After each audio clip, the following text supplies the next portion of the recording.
Hey guys, we're now doing a second example of double integration.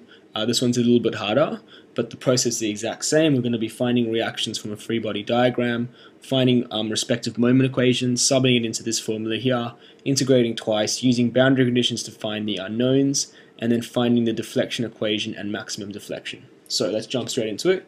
Here's our problem. We have a simply supported beam, 100 kilonewtons point load. So the first thing we need to do is find the reaction forces from a free body diagram. So we'll call that point A and point B.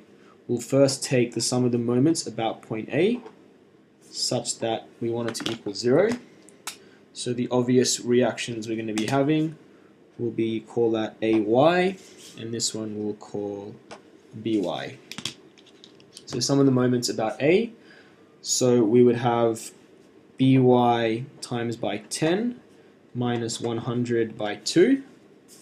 We want that to equal 0, which means that by, if we solve this, would be 200 on 10. So putting that across, we would get 20 kilonewtons.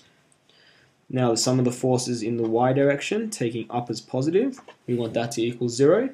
So we would have AY plus BY, which is 20, minus 100 equals 0.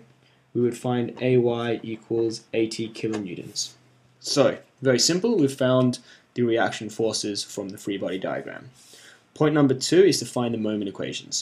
So for this problem, we're going to have to take two cuts. We're going to have to take a cut there and a cut there.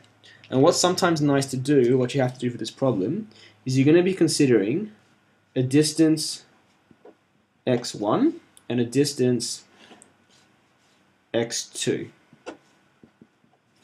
Now these distances both start from the x equals 0 and then move across. So we're actually going to be developing two different displacement equations for two different cuts. Okay, and you have to do it this way. So let's take cut 1.